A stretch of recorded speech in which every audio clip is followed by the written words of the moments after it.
Welcome back to the Business Playground. This is your host, Jake Bodell. I'm here with Mike Wells, who is one of the CEOs of Wells Enterprises, and an ice cream that you all love and enjoy every single day, Blue Bunny ice cream. Mike, thanks for being on the show, brother. Yeah, thanks for having me. Yes. So right off the bat, I want you to just give me a quick introduction about who you are, how you got into that position, all about the family business, about how the past 100 years have shaped you as a man, and then kind of what the path is for Wells Enterprises moving forward for the next 100 years. Great. So you want a brief introduction to 100 years of history. Great. Exactly. Okay, perfect. So yeah, actually born and raised right here in Sioux City. Graduated East High School in 1977. 5 days later, started full-time family business, running routes and special deliveries. At the same time, enrolled in Morningside College. So for the first 4 years of our marriage, because we got married right out of high school as well. Sure, was 17 years old when I was 18 years old. I pulled down 70 hours a week in the family business to support my family and carried a 15.5-hour semester load in Morningside College. And I look back at that and go, I got as much education as I was entitled to, given the fact that I was trying to balance life and school and family and all those kind of things. At the same time, what I really learned was the value of perseverance. Love to work hard, love physically working hard, love using my mind to work hard. But I take those formative first 4 or 5 years of college and I go, wow, I learned the huge value of getting up every day and just, some days plowing your way through things to get to the other side, because you never know what's on the other side. And I think that's kind of my whole life story is I can vividly remember it. Of course, you were in the classroom and I was there a couple of weeks ago. Our story is unique. We were married at 17 and 18, divorced at 19 and 20, and married each other again at 20 and 21. And I share that story for 2 reasons. I think that it kind of demonstrates that perseverance. And we had a lot of growing up to do and a lot of things to work through. But in working through that and realizing what we most desire and our intent and desire to become the better people that we need to be to have a successful marriage and ultimately a successful family. But I'll never forget in the middle of that, in the middle of the divorce, like my best friend from high school was going to Morningside College as well. I'm having the worst day ever. I lock my keys in the car and I'm frustrated and I feel like, I'm 20 years old and standing in the parking lot behind the Lincoln Center just in a major meltdown. He's like, dude, someday you're going to look back at this and go, I can't believe how far I came. And I think about that a lot. And I go, wow, just that gotten through it from time to time. It's probably some of the best advice that I can give to a college student, to anybody who's just starting out in life. One of the biggest questions you always get is, a successful CEO, business person is, what should I do with the rest of my life? Right? Everybody wants that dream job. And you can remember, I told the class, screw the dream job. Just get a job. And sometimes I would even advise people, take a job you really don't like that much, because you're going to learn a lot about yourself. You're going to learn a lot about your appetite and desire to do things that maybe you aren't the best at, that you end up with a great experience at the other end. I worked my way, my career path at Wells was to start out as a driver. I got a business degree and a psych minor, and got the sales side of the business, and then into transportation, and then office services, and then marketing side, and up and up and up. And over 30, I retired in 46 years of service, and I was CEO for 15 years. So for a little over 30 years, I just progressively said what needs doing and where might I be able to add value. And some of those were a lot of fun, and some of them really stunk. Like I was spending 15-hour days working in freezers, throwing pallets, and I learned a lot about what you want to do and what you don't want to do. But I met some of the coolest people and shared some of the most unique life experiences that, through my entire career. That's beautiful. And you touched on a topic of kind of almost doing the dirty work that you just need to do, persevering and everything. And I feel that as college kids these days, we always just look for that $100,000 paycheck that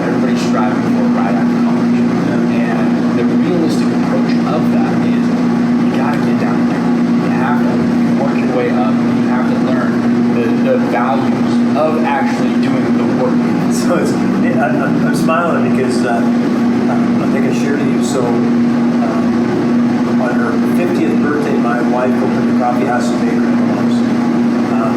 She stayed at home with 4 children. We still have 4 children spread out over 17 years. So for the first 35 years of our marriage, we were raising kids. We were empty nesters until we were almost 50. So she started this small business, and little did we know that while I had been running a family business and thought I really knew everything, starting a small business is a tremendous amount of work. I mean, I think about the fact we're sitting here in Stonebrook, what we call it now, Council Oaks. Council Oaks, and what it takes to start a small business and be successful and get behind that. And I'm laughing because she had a college student that was working for her. And we were cleaning the basement out. We were doing like physical grunt work. And I'm working hard and I'm sweating and he's carrying a few things up and and I looked at him and I said, some days you just gotta do the hard work. Right? And he's like, I don't think I want to. I'm like, you're gonna find out in life. Some days it just requires getting yourself dirty and doing the hard work, because in that you learn a lot about yourself. I'm a big advocate of physically taking care of yourself. I look back at my 15-year tenure at Wells as CEO, and without a health journey that I started in my early 40s, where I dropped over 50 pounds and got into an exercise routine, and to this day still do triathlons and run 6 miles a day.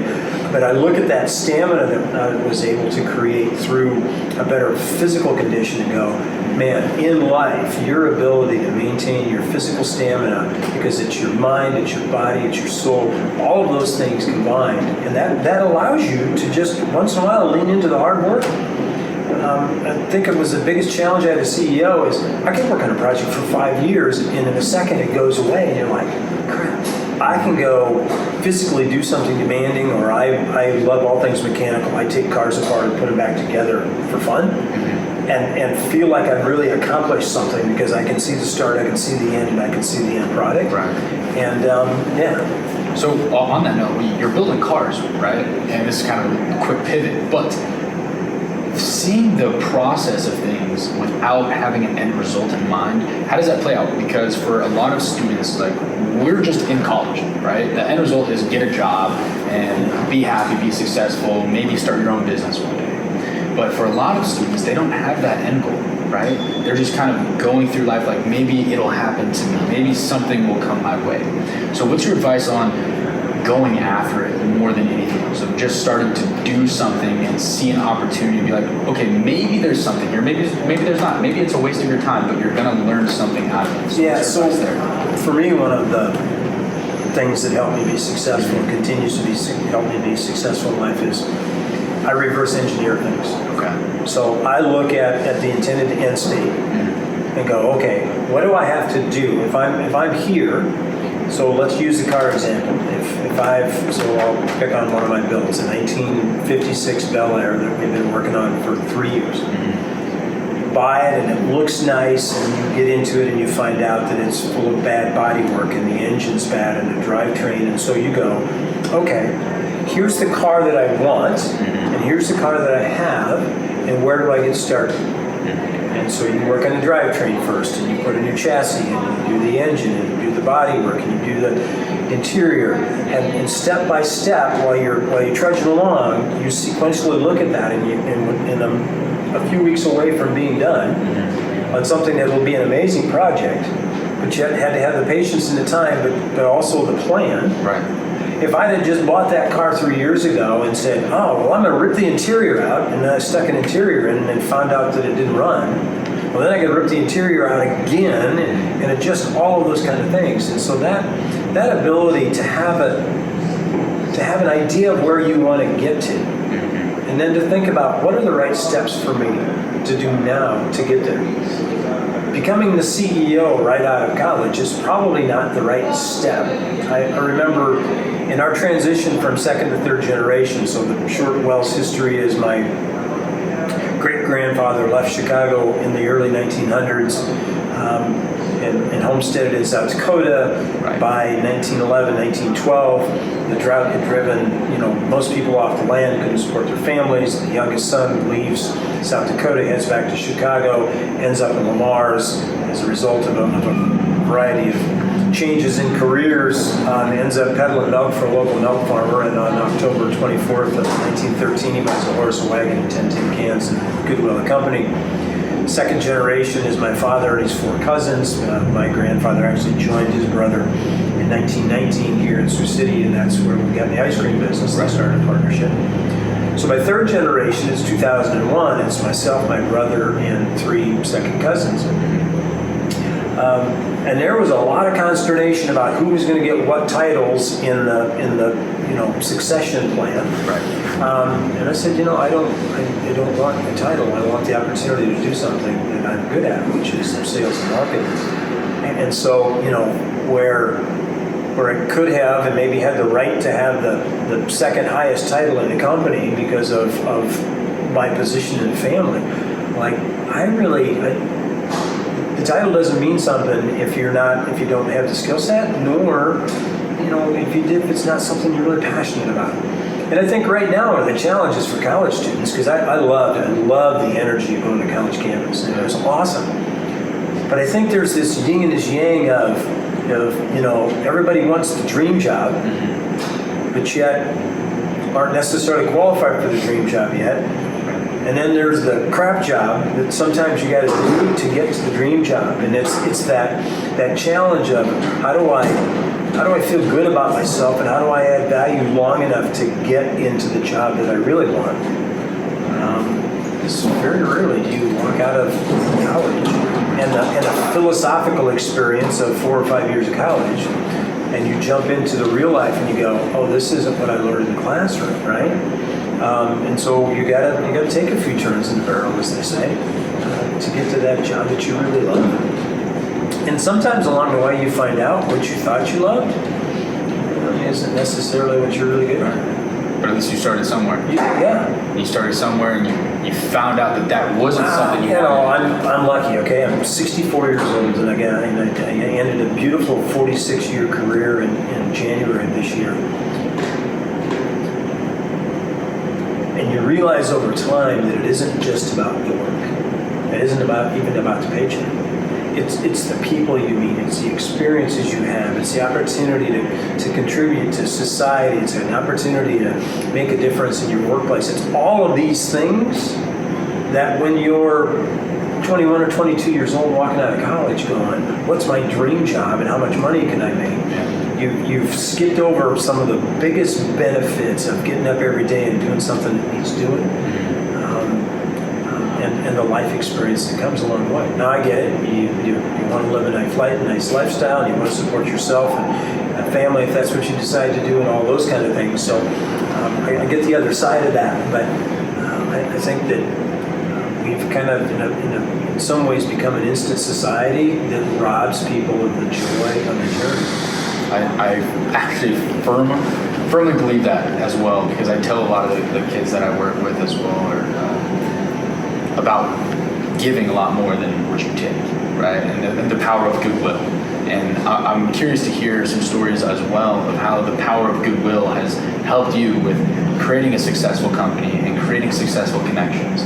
So how has goodwill just helped you as a man become better as well? So, I bet it's been 10 years ago. I thought a lot about the need for a personal mission statement that would encapsulate, in a conversation like this, be able to say, okay, who is Mike Wells and what drives him? Well, my personal mission statement is get up and do every day and do something that really needs to, not make work, but something that really is a job that needs to run.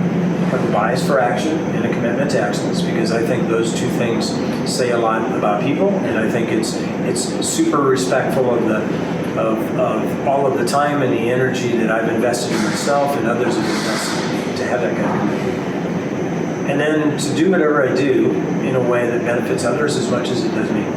If I have a singular focus on what's in it for me, I miss the opportunity to bless others. If it's all about other people, I miss out on the benefits that I should as a result of the hard work. And so when you find that balance, you go, what can I do today that's really going to be good for me, that's really going to be good for somebody else?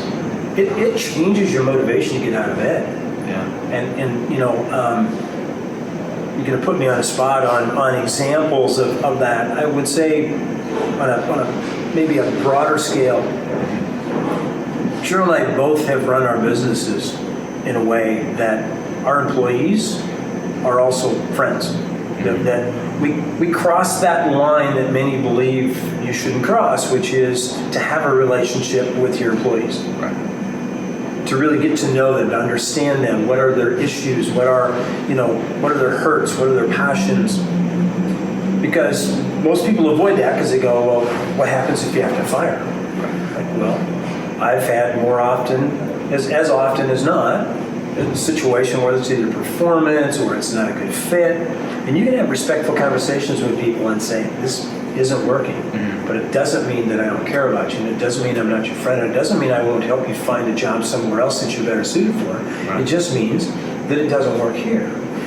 And that has been so fulfilling because I can't tell you, you can imagine in a 46-year, 10-year, and some of the things that I shared in the classroom about the challenges early on in my CEOship and changes that needed to be made. And, I sold off a couple of businesses and in process found everybody in those businesses a job and equal pay and all those kind of benefits. But at the same time, I needed to make big changes in the ice cream business, and it meant that we had to reduce our labor force, and we had to change hours, and I had to do hard things to people that I really cared a lot about. But in the end, almost without exception, it came back to me and said, it's the best thing we did for me. Wow. And I think about my last year at Wells, was just listening to something that got recorded during my last year there in 22. And I took the title, I asked for the title of Chief Engagement Officer.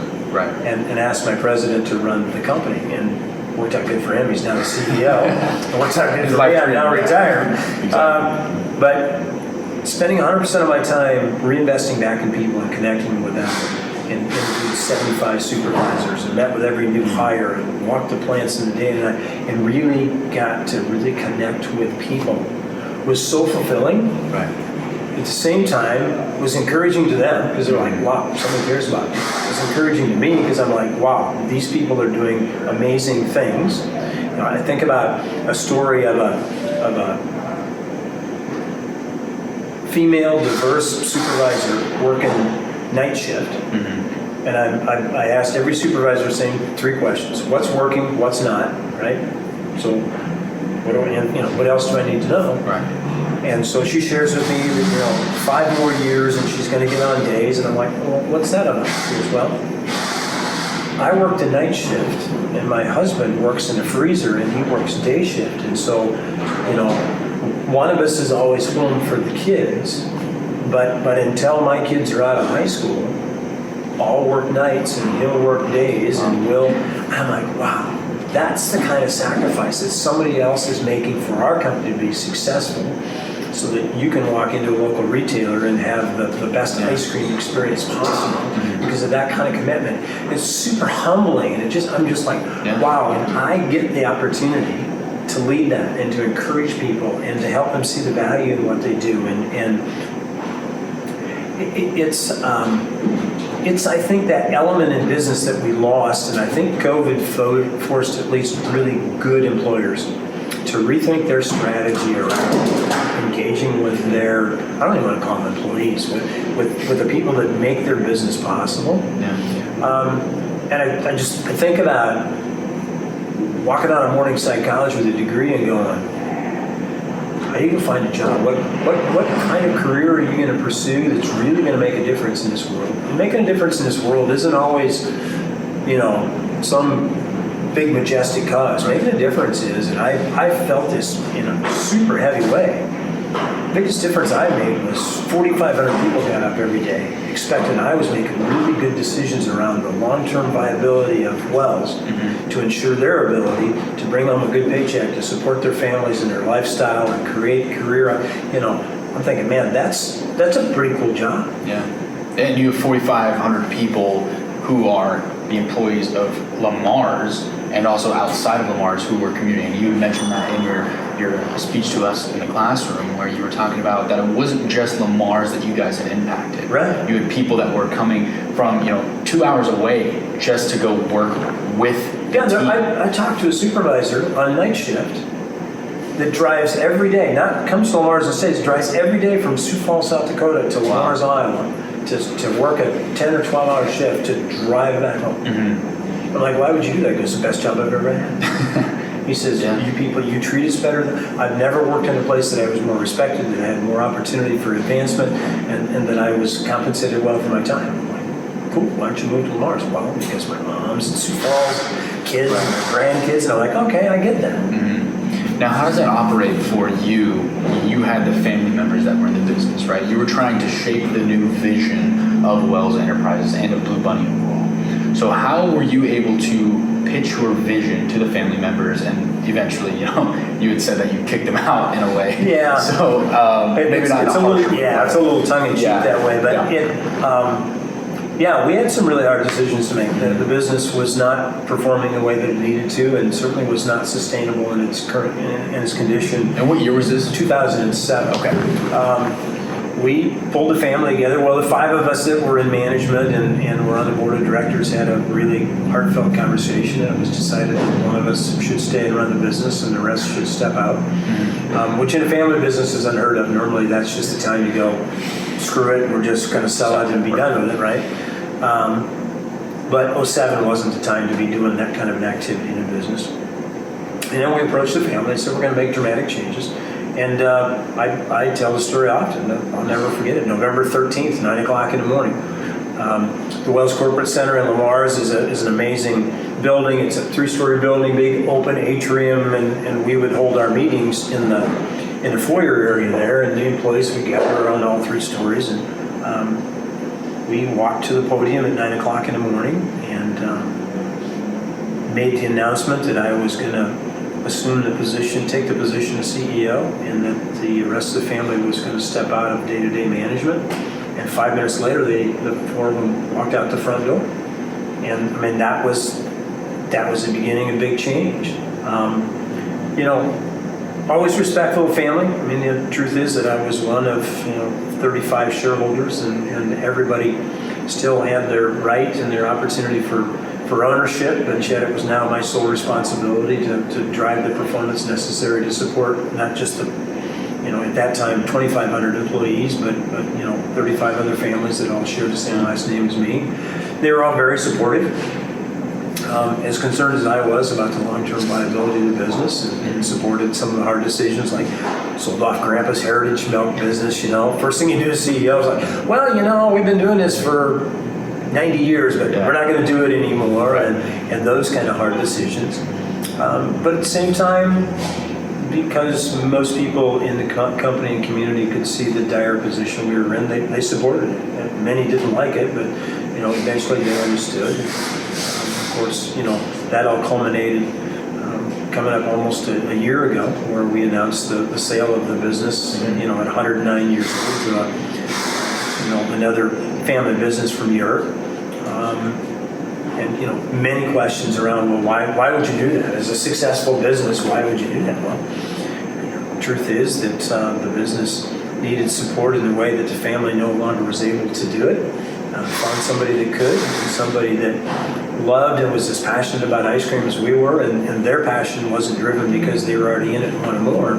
They wanted in it because they thought it was a really great category to be in. So as such, I can sit here now 11 months later and tell you nobody lost their jobs. The company is performing amazingly well and has a vision for the next 100 years that I or the family could provide. And I felt super honored to be able to usher that process and respectfully transition the ownership in a way that the community didn't miss a beat, our employees didn't miss a beat, and my family has benefited from. Wow. Yeah, it's like a fairy tale. I go back when we started this conversation. My buddy Jay is sitting with me in the parking lot as I'm about to bust my window out because I can't afford to call somebody to get me in the car. I'm like, okay, well, I go to the junkyard and get a new window, He's like, dude, someday this is going to be so much better. You got to focus out there instead of here. And I think a lot about That's just good life advice. Things can be so overwhelming that that's all we see, and occasionally you just got to step back and go, wow. Yeah. I mean, just enjoy life as it is right now. Yeah. And that was honestly something that I had an issue with as well, being present in situations. Like I would do podcasts, or I would be in a meeting, or even baseball games that I was playing in, and I wouldn't be present with people. And that was one of the skills that I had actually dropped out of college and came back to college because I just realized that I wasn't ready for the life outside of school yet. And so, as I'm hearing you talk about, even just locking the keys in your car, that I can relate to problems of that nature. And so, something that I wanted to go into as well is how you persevere through times like this, your support system, people around you, because for a lot of entrepreneurs, it's difficult to find people that are like-minded. And it's difficult to find people that can motivate you and keep you accountable on things that you know you need to be doing, but they're the difficult tasks. Yeah. So how are you able to surround yourself with the right people, whether that's your team, family, or even just your own mind? How are you able to do that? So it is true. It is lonely at the top, and I say that from the perspective of, as a CEO, there are things that you need to go find a solution for that you don't have yet. Right. And so you can't broadly go out and tell a lot of people that, because it would freak out most people.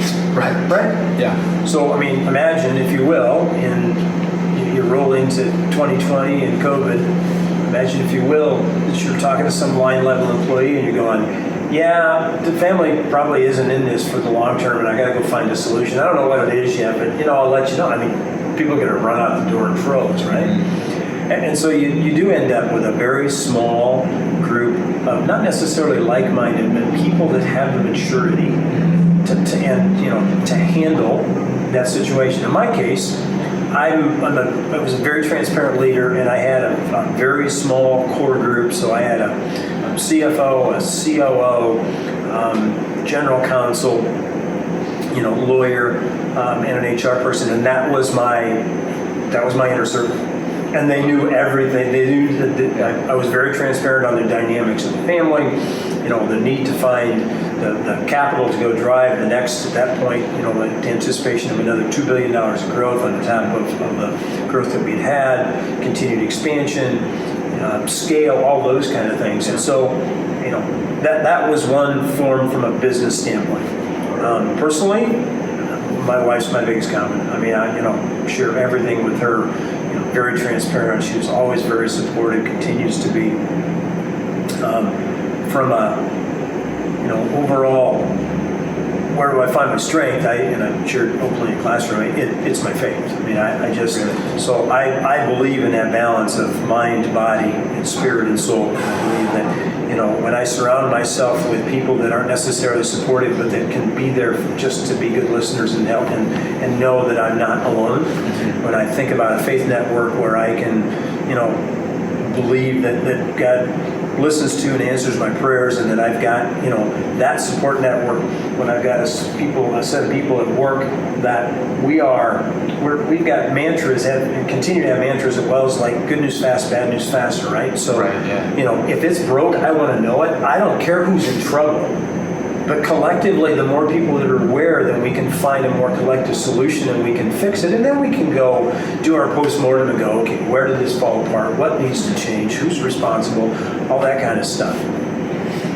And that started way back in our second marriage, where we went, okay, we need something more than just the two of us if we're going to make this work. And our faith really grew in a significant way. At the same time, when you are running a big business in a small community, there isn't a big network. When you think about the entrepreneur groups, and you think about kind of social status groups, that didn't and never has existed for us in the most. Our best friends, many of them are line level employees at the company or mid level management, and so there wasn't a big circle of people that I can just go download with. Right. Have a couple of really close friends that live outside of the community, have been successful in business, and that helped tremendously too, to just kind of bounce things off of them. Beautiful. Yeah. I love that. Yeah. But truth is, nobody does anything of any real value alone. And it took me a while to figure that out. I tend to be, and I've found out in retirement that I need to kind of have it beat out of me that I just can do everything alone. Yeah. And I've really started to enjoy being able to work more with others. I think in many ways I felt like I needed to do it alone because I just wasn't sure that other people would be up for it. And then I realized in the middle of that, I started thinking that only I could do it. That's the furthest thing from the truth. I hear a lot of what my self-talk and what you're exactly saying of how I used to, well, I still do at times as well because I'm still very young. I'm just going to do it myself. Well, the good news is when you're pushing 65, some days you go, I just don't have the stamina. You go take care of this. I need help, right? I love it. So, almost switching gears here, I want to talk about the innovation side of Wells Enterprises. Yeah. Oh, I love the innovation. Right. So, how are you guys almost assessing strategically the next step in business? Because people look at the situation at hand of like, okay, here's what's going on in the present.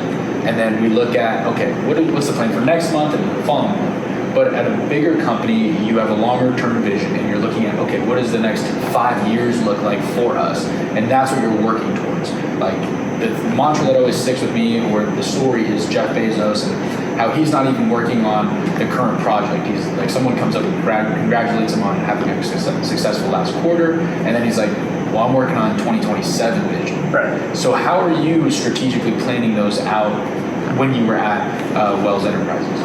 Yeah, so the first 2 or 3 years after I took over CEO, we were kind of hand-to-mouth, month-to-month. Mm-hmm.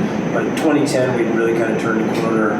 We started looking in 3-year planning cycles. So we'd plan out 3 years of financials and sales, add a year, take off a year, and so.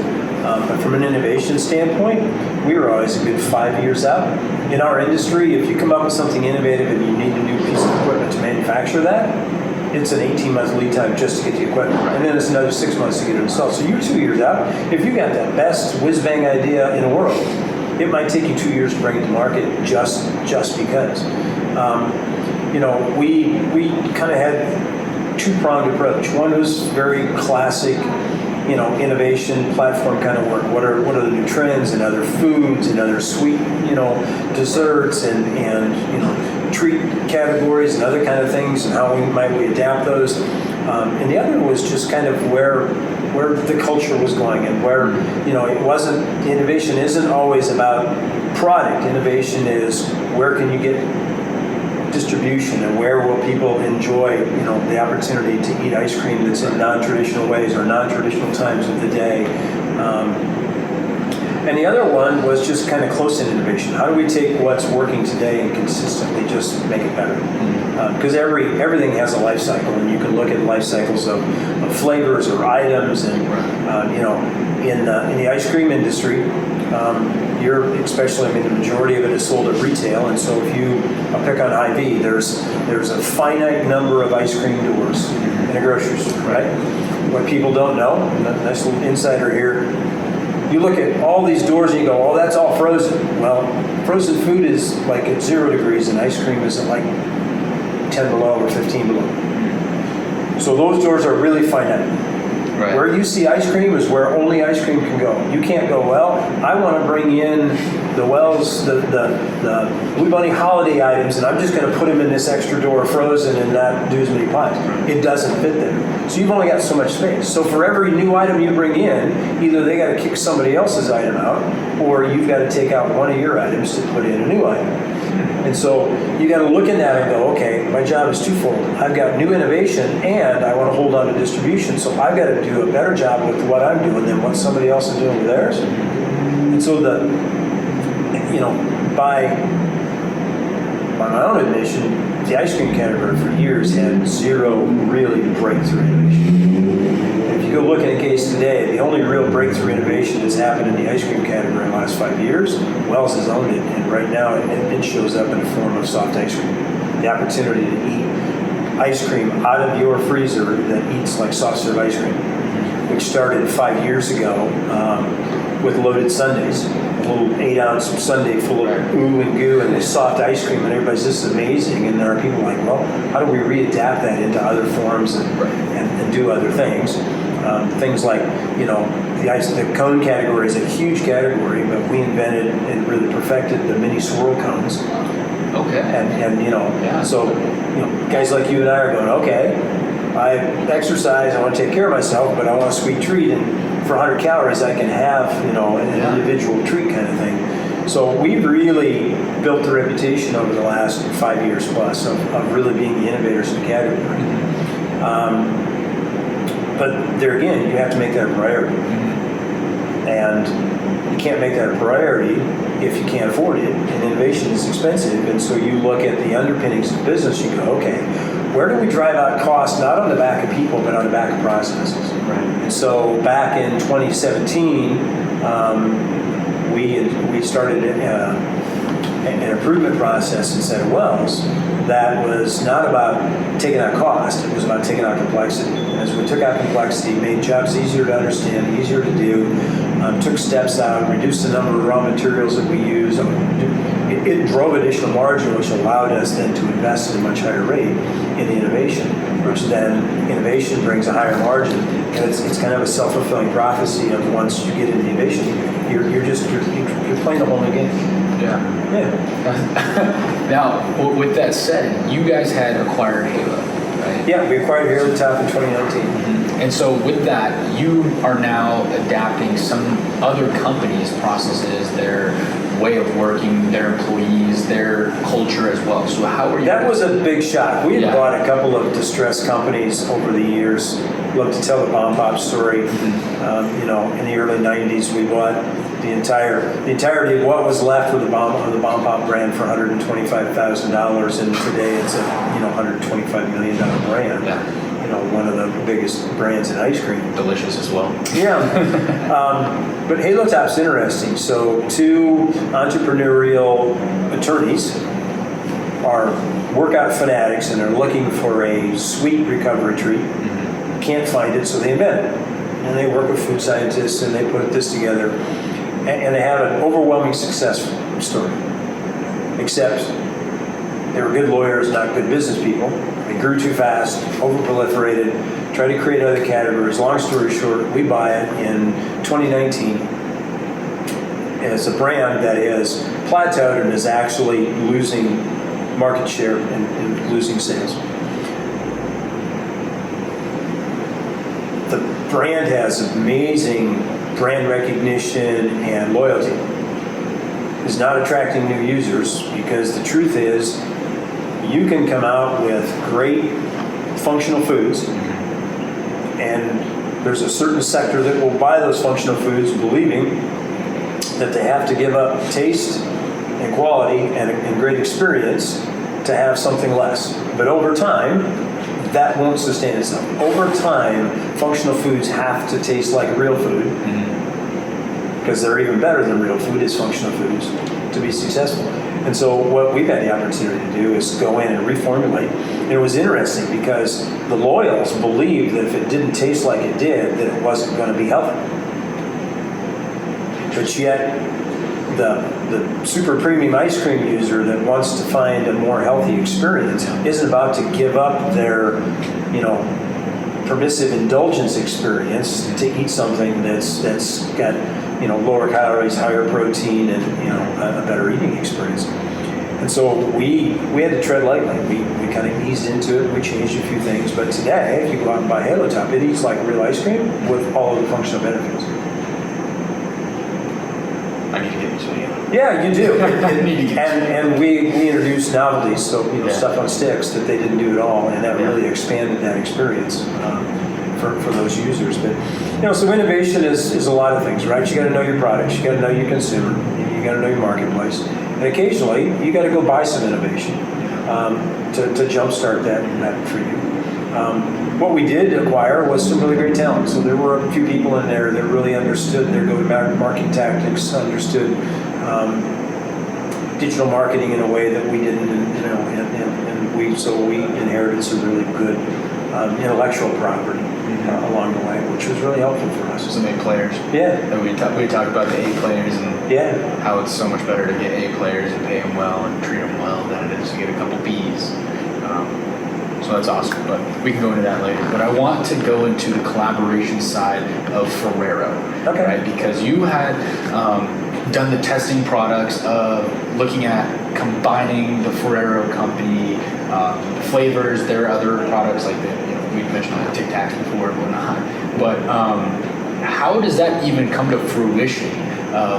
You know what? Let's go try this idea, and it could flop. You invest millions of dollars into something, it could flop, or the upside is, hey, we get to work with some big brand and make a lot of money on the side and improve our brand equity as well. Yeah. So for us, we got a little bit jealous. We were number 3 in the United States, behind Unilever and Nestle. Multi-billion-dollar international, food companies in a variety of categories. But what they both had was confectionery candy in their portfolio, so that they could leverage their candy brands in ice cream. And it's a natural, right? I mean, when you see candy and ice cream, you go, oh, that's a perfect combination. So we started, asking ourselves, how do we tap into confectionery in a different way? Most ice cream companies simply I'll pick on Oreo. So they'll take an Oreo and they go, oh, we're going to make Oreo ice cream. So we're just going to put Oreos in ice cream and we're going to go, it's Oreo ice cream. We had built a reputation of being a company that could recreate an experience in ice cream, not just put an experience in ice cream, if that makes sense. And so when we introduced ourselves in a trip in 2017 to Ferrero, not to do a transaction, simply to say, you've got some amazing brands, and they had acquired, in the United States, brands like Crunch and Baby Ruth and,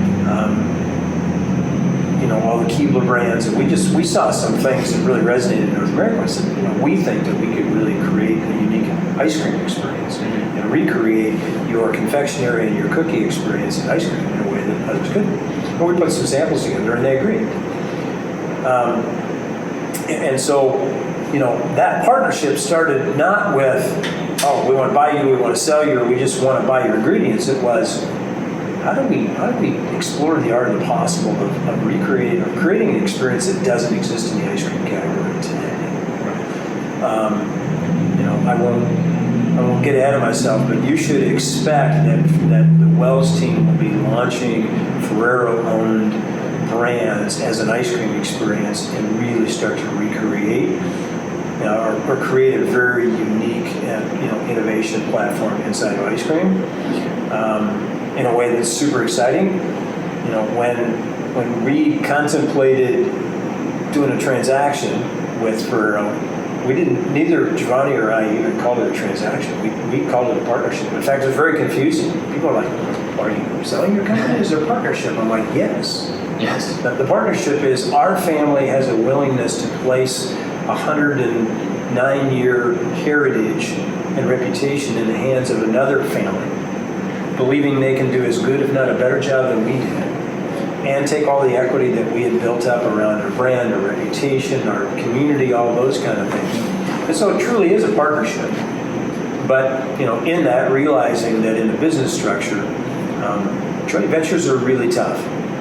Truth is, you can only have one boss, right. And when you don't, which is kind of what got us in trouble a little bit around that 07 time frame, where there were 5 of us and every one of us had an area of the company we were responsible for, and people got a lot of mixed messages because you had 5 family members walking around giving direction, sometimes over the top of each other, and people are like, I'll do whatever you tell me. You're just going to tell me the same thing, right? That's streamlined. And so, the business case meant that there could only be one owner, but the partnership is truly, Giovanni and I continue to have very regular conversations around, how to perpetuate the legacy of Wells and at the same time respect the legacy of Ferrero. Beautiful. Yeah. I love it. I have a couple questions for you to finish this up. what are some of the common misconceptions that a lot of college students, you believe, have about becoming a CEO, or that you see from people on your team in the past, and how they've grown and turned into almost a different person over the course of the years? Yeah, it's funny. So I'll never forget the first day. So that November 13th, and everybody left. And I'm looking around going, well, this stinks. There were 5 of us sharing the work, and now there's just 1 of them. By my own admission to the family, I'm like, I've never been a CEO. I'm not sure I know what to do, other than I know that there are things that need to get done in order for this to be the successful company that we all expect. I had the advantage of liking to work. Right. So I think one of the misconceptions is once you get to be boss, you just kind of get to tell people what to do. Yeah. And I've never worked harder than I did during the 15 years as CEO. Because you're all on. Now, I would imagine it might be different in different companies, but the truth is, as an owner CEO, it's one thing when you're leading somebody else's business and you're playing with somebody else's money. When it's your own investment, right? You're like, wow, if I get it wrong, it's going to hurt me and a lot of other people, right? So I think one of the misconceptions is that that you don't have to work as hard. I've never worked so hard. I've never spent so much brain energy. I've never been so exhilarated. It's a lot of work. It's very rewarding. Sometimes it's financially rewarding, but the other myth is that the CEO, you're only entitled to stay as long as you can produce. And I'll be honest, in the 15 years, there were a few conversations with my family members and with some outside board members around, we like you as a person, but you're going to have to continue to improve the performance of the business and add value to the business, or you can just be a shareholder. I think I can get better. And it forced me to get better and encouraged me to get better.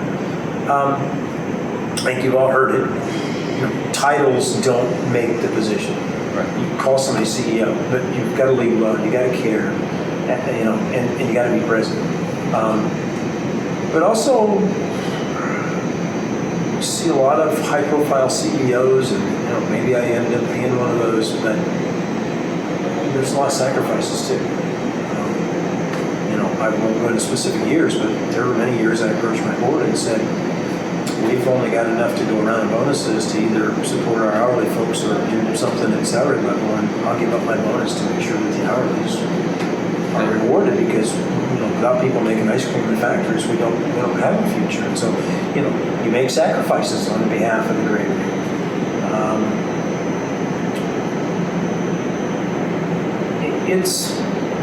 It's more consuming than I'd imagined. For me, retiring this year, it was time. I mean, there's a good reason that the average tenure for a CEO is like 4 years. I mean, it's all consuming. I mean, it's a lot. Yeah. But I wouldn't trade a minute of it. I would not trade a minute of it. I mean, even more so the bad days. I learned. I'm a big believer that some days you win and some days you learn. I'm a big believer that failures aren't fatal. They're just an opportunity to start over more intelligently. Yeah. That was a Henry Ford quote.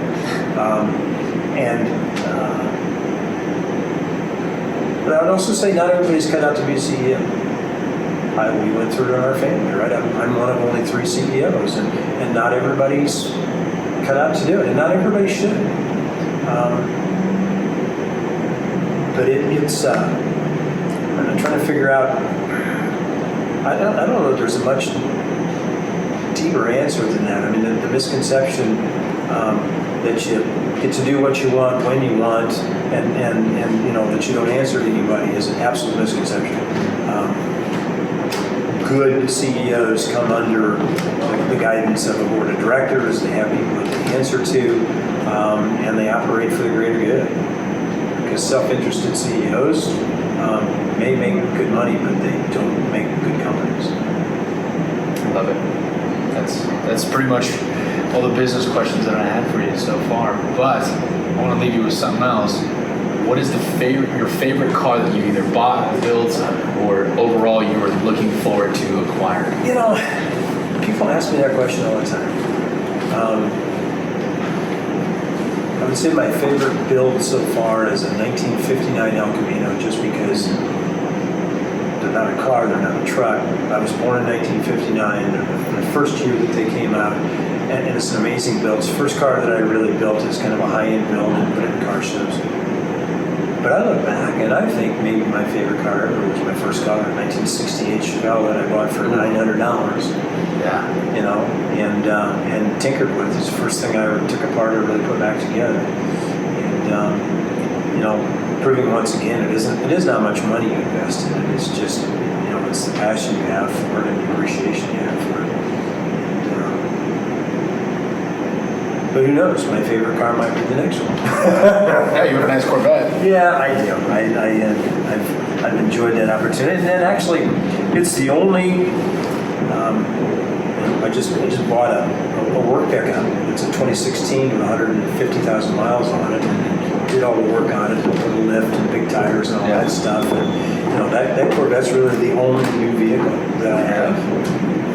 I tend to buy stuff used and fix it up, or you know, and I have more fun doing that than I do driving around in expensive luxury cars. Now, my wife, on the other hand, likes her nice luxury car, and you know, she should be able to enjoy that. What's she driving around these days? She actually has a new Range Rover Sport on order, which, you know, in these supply chain issue days, I think she's had it on order for 13 months. So she just asked me the other day, she goes, "Shouldn't you call a dealership and find out when it's coming?" I'm like, they either are going to tell me they don't know or they're going to lie to me, but it'll show up when it shows up. Yeah, it'll be on the doorstep with the next bow or something. Yeah, exactly. Yeah.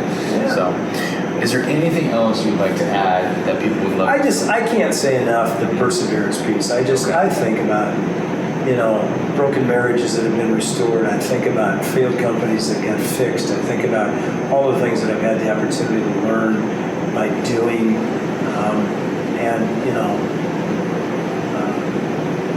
You never know, you know, you get up every day and you never know if that's going to be the day that everything changes.